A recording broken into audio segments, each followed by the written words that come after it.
চলে আসছি, সবাই দেখতেই পাচ্ছেন। আর এই যে দেখেন, এটাতে কি করি, সঙ্গে থাকতে হবে, তাছাড়া কিন্তু বুঝতে পারবেন না। আসেন দেখায় আপু কি করে। আসেন, চিপা চিপি দিয়ে আসতে হয় সেটাও বললাম। আর কোথায় চলে এলাম সেটাও দেখাই। এখন আমি আর আমার নাতনি আসছি ছাদ বাগানে, সেটা বলি। আর এই যে আমার ড্রাগন ফল কিন্তু পেকে গেছে, দেখেন। পরিচর্যা কিভাবে করতে হয় ড্রাগন গাছের আমার আইডিতে কিন্তু আছে, তারপরে ফুল আলে কি করতে হয় সেটাও আছে।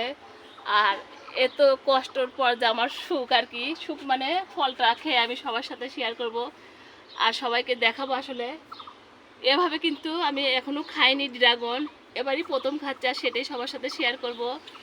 ড্রাগন ফল কিন্তু আমার অনেক অনেক পছন্দ। আর দেখেন হাজবেন্ড কিভাবে বেঁধে রাখছে আমার দ্বারা, একটু কষ্ট হয়ে যায় বাঁধা ফল আর কি পাড়তে গেলে।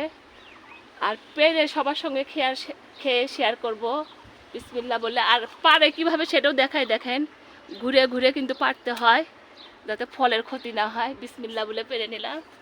অনেক অনেক ভালো লাগতেছে। নিজ গাছ থেকে যে ড্রাগন ফল পেরে খাবো আমি কখনো চিন্তা করিনি। তারপরে এখন আপনাদের সাথে একটু শেয়ার করি যে কেমন হয়েছে। বিসমিল্লাহ বলে। এত সুন্দর যে আমার ড্রাগন হবে আমি বুঝতে পারিনি। দেখেন সেটাই আপনাদের দেখায়। এরকম কিন্তু পিঁপড়া আসে ড্রাগনে, মাশাল্লাহ মাশাল্লাহ। আর সেটাই আমি সবার সঙ্গে খেয়ে শেয়ার করি। বিসমিল্লাহ। আমি আমার মতো করে খাচ্ছি। এরকম করে সবাই বাগানে গাছ লাগাবেন, খাবেন, অনেক অনেক ভালো লাগবে। এত ভালো, আমি তো মনে করছি যে কাঠবিড়ালি খেয়ে ফেলে দিবে, এত স্বাদ। আমি কিন্তু অনেক কিনে খাই, নিজে লাগাইছি বলে না। আর যাদের অনেক অনেক বাগান আছে তারা হয়তো বলবেন যে আপু একটা খেয়ে আপনি এরকম করতেছেন। 1 টাকা ছোট্ট একটা হলেও আমার জন্য আলহামদুলিল্লাহ, কারণ আমি এর আগে কখনো এভাবে বাগান করিনি। আর আমার নাতনিকে একটু খাওয়াই, ও তো অনেক পছন্দ করে।